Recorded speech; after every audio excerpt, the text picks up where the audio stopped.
की विधानसभा में लाकर कानूनी जामा पहनाया जाए, एक बात। दूसरा, आज देश भर में शहरों में मस्जिदों के अंदर यूसीसी के खिलाफ दुआ करने की अपील की गई। ये कहा गया कि वहां पर बताया जाए मुसलमान जो आते हैं कि क्यों पर्सनल लॉ बेहतर है, यूसीसी को नहीं लाने दिया जाएगा। और तीसरा, एक क्यूआर कोड स्कैन करने के लिए कहा गया जिससे यूसीसी के खिलाफ राय सीधा अपने आप वो लॉ कमीशन के पास पहुंच जाए। डॉक्टर अजीज खान, एक तरफ हम कहते हैं कि सरकार इसको पॉलिटिकल गेन्स के लिए लाना चाहती है यूसीसी को, दूसरी ओर हम देख रहे हैं मस्जिद मदरसों के अंदर लोगों को बताकर के इसके खिलाफ राय बनाई जा रही है। मतलब मान लिया है पहले ही कि सरकार इसको यूसीसी को लाने ही वाली है, बगैर ये जाने कि यूसीसी में है क्या इसका विरोध हो रहा है।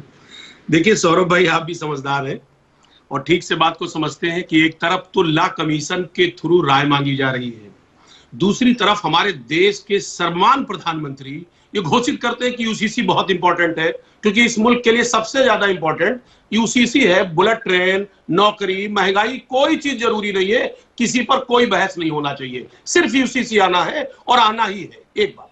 मैं दूसरी बात जानना चाह रहा हूं कि साहब अभी अश्वनी जी तमाम लंबा चौड़ा संविधान की बात कर रहे थे। साहब article 44 directive principle of state policy है। मैं जानना चाह रहा हूं क्या स्टेट से पूछा गया, क्या कोई राय लिया गया? जितने भी स्टेट है, क्या सारे स्टेट के जो सीएम है या वहां के विपक्ष के लीडर हैं, क्या वो इस बात को से सहमत है कि यूसीसी लाना चाहिए? क्या इन्होंने पूछा? नहीं पूछा। ये केंद्र का इशू नहीं है सर। एक बात। दूसरी बात मैं जानना चाह रहा हूं कि साहब कह रहे मुसलमानों का बड़ा फायदा, फलाना फायदा, हिंदुओं का नुकसान। मैं जानना चाह रहा हूं आप यूसीसी को मुसलमानों से क्यों जोड़ रहे हैं? आप जब जहां यूनिफॉर्मिटी की बात हो रही है उसमें मुसलमान हिंदू क्या मसला है? सवाल इस बात का है कि आपकी नीयत ठीक नहीं है। 2019 का चुनाव था, 2018 में आप इस तरीके का सिगुफा आपने छोड़ा, 2024 का चुनाव आया, फिर आप लेकर के 23 में बैठ गए हैं। आप जो मुद्दे हैं उन मुद्दों के पीछे छिपना क्यों चाहते हैं? आज महंगाई, भ्रष्टाचार, बेरोजगारी, फिर बात देखिए रिपीट लगेगा। ये तो इनका मुद्दा है, आप कह लीजिए ये राजनीति के लिए करते हैं, चुनाव के लिए करते हैं, जो भी हो। यूनिफॉर्म सिविल कोड इनका आज से मुद्दा है क्या? नहीं सर, इनका हर वो मुद्दा इस देश में ये लागू करना चाहते हैं जिससे ध्रुवीकरण हो। सुनिए एक मिनट सर, अश्वनी जी आप बोलेंगे नहीं ना, मुझे बात करने दें। हम अलग टाइप के आदमी हैं, हम चाहते हैं सब लोग अपने अपने वक्त में बोले। सर मैं जानना चाह रहा हूं कि साहब अभी देखिए इन्होंने यूसीसी की बात की, अभी देखिए हमारे साथ डॉक्टर फयाज साहब बैठे हैं। साहब उन्होंने कहा अगड़ों से राय लिया गया, पिछड़ों से राय लिया गया। हाँ। इनका मकसद, बीजेपी का मकसद है अगड़ों और पिछड़ों में लड़ाई कराएं, हिंदू और मुसलमान में लड़ाई करें, भाई को भाई से जुदा करें, पड़ोसी को पड़ोसी से जुदा करें। अभी आप ट्राइबल कर रहे हैं पॉलिसी।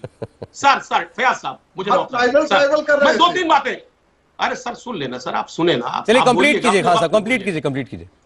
सर बड़ी इंपॉर्टेंट बात यह है कि देखिए आज मौके पे 2024 का इलेक्शन आ रहा है। इनको यूसीसी लाना अगर है, वाकई में लाना चाहते हैं, हम साथ हैं इनके, लेकिन ये ड्राफ्ट लाए नहीं लाए, इनका नियत क्या है, ये सोच क्या है? ड्राफ्ट लाने के पहले कहते साहब यूसीसी लागू, ड्राफ्ट आ जाएगा तो आप साथ हैं इनके। सर मेरी बात सुन ले। इनको ड्राफ्ट लाने से पहले सभी प्रदेश के मुख्यमंत्रियों की बैठक करनी चाहिए, सर्वदलीय बैठक करनी चाहिए, सर्वधर्म बैठक करना चाहिए।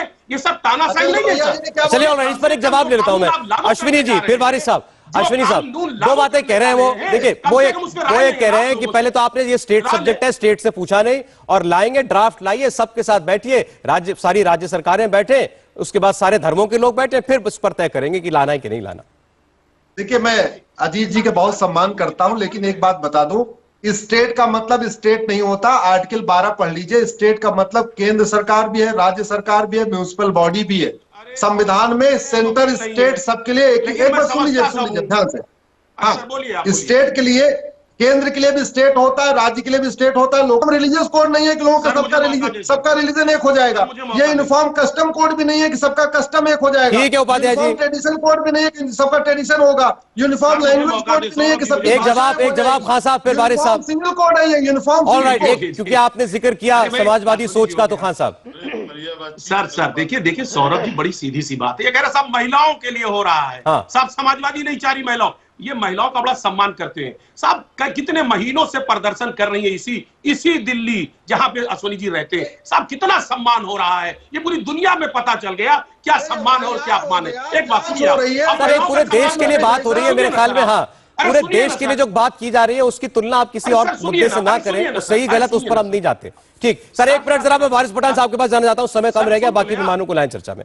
वारिस साहब, जरा मैं फैजी साहब ने जो कहा उसका जवाब आपसे चाहता हूं, दो बातें।